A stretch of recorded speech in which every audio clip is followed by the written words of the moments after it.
Okay, so have a Thursday AM recap of New York session morning.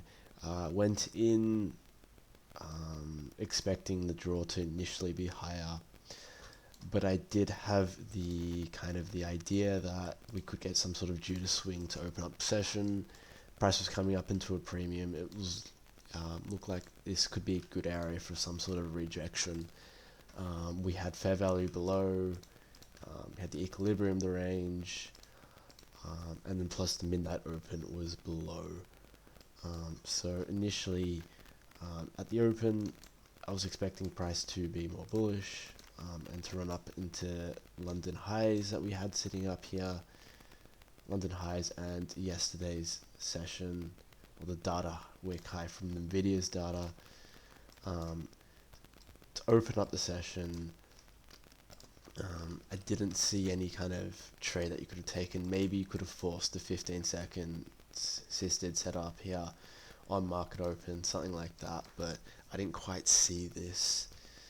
Didn't quite see the kind of price action that wanted it. Coming into the session, once price came up here, I started to get bearish here. I wanted to see some sort of reprice back lower into these lows. Essentially, first trade was a loss that I made. Had two trades this day. First trade here was a mistake. I thought we had a 1 minute CISD here.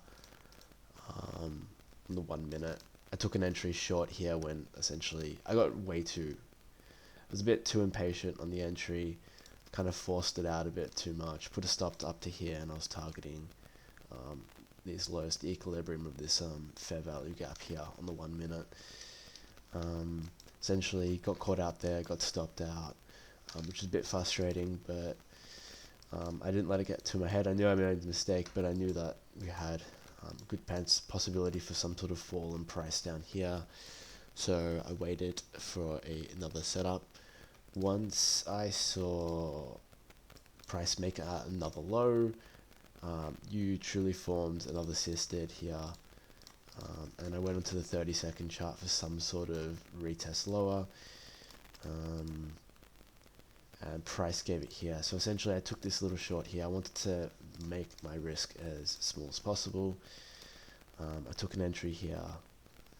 I stopped, was above here, and I targeted these lows down here. So it's a good 1.5 RR ratio trade, and of course this worked quite nicely. But yeah, so waited for some sort of manipulation. Price kind of had a market structure break, and I looked for the second setup short here, and that was quite successful. Yeah, so those are the two trades I took. It made sense. There was going to be some sort of reprice back down. But yeah.